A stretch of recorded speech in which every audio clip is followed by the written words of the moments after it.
Okay, good morning everyone, or good day, wherever you are in this world. Um, this is the third video on our series, Talk Both Analysis on Denison Mines Corporation, DNN, currently on the daily time frame. So in the first video, we identified our weekly zones and our daily zones. And the second video, we identified our weekly trend lines as well as our daily trend lines. And now in the third video, we also defined our zones, support resistance levels as well as trend lines. And now on this third video, we're going to identify our market structure as well as our trend origin. So what is our trend origin? I already defined it in one corner, to save myself the stress. So trend origin can be defined as the origin or start of a trend. That's like the simplest definition I can give. It can also be defined as the point where one trend ends and another trend begins. So now let's look at the chart. At what point can we say that one trend has ended and another trend has begun? Although it's not really much of a trend, you can see that price was clearly in a range like this before breaking out and then going straight up like this. So without anybody needing to be a PhD mathematician, you can easily tell exactly where the trend origin is, the point at which one trend ends and another begins, or just plain the origin of the trend. And this point clearly describes the origin of our current bullish trend.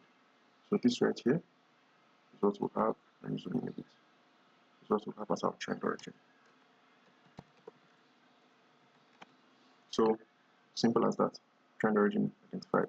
We're already halfway done with this video. That's good. We're making progress and we're moving fast. Okay, so now that we've identified our trend origin, next thing is market structure. Market structure, it's not really complicated, but it's not really a very wordy, it's not something that's explaining directly in math. But still, let's define it.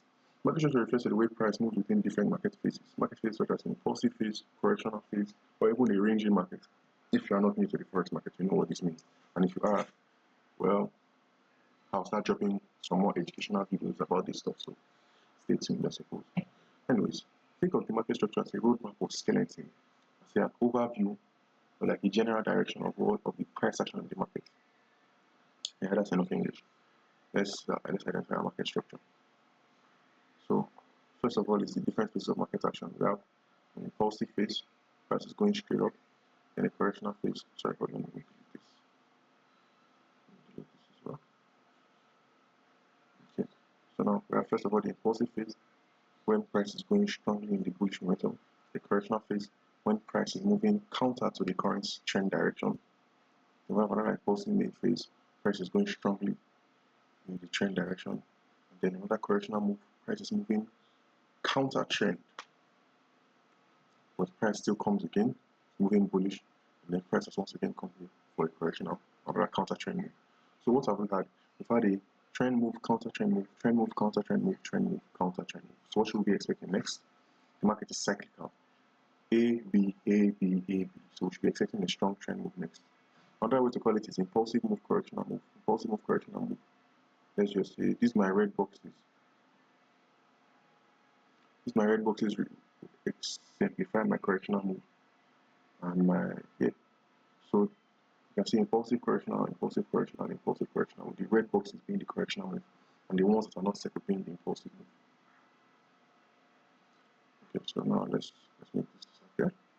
Now let's go identify this trend, this market structure. So this is the highest points that price has gotten to at this level. This is also the lowest point price got to from that point. This is another new high that price made. Price broke through the previous record and then price went below it, slightly below the previous high. Price came up above here, so another higher high, and then price has come below here.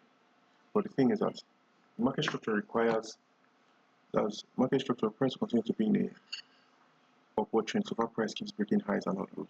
So what can you notice about this? Price made a high, broke the high, price made a high, broke the high. Price made a low here and a low here, but price has not come to break either of those lows, making the upward trend still valid. But because this price action here has yet to come up to break this high, that means that this low is not yet valid. So we'll call it our unconfirmed higher low. The reason why I like to identify this is because for price to retrace as far back down as this and to then start going back upward, it means that there is something relevant about this zone, which is already obvious to us. There's a weekly zone right there. So even though it's an unconfirmed higher low, it's still a relevant zone that can hold price. But whether it's be enough to keep price in the bullish momentum remains to be said. So let's delete this, and I think that's all for this video. We've identified our trend origin, we've drawn out our market structure, we've defined it, we're going to define the phases. So the next thing we're going to do is some real price study. That will be for our next video, the fourth video on this series, DNN top to bottom analysis, DNN Mind Corporation.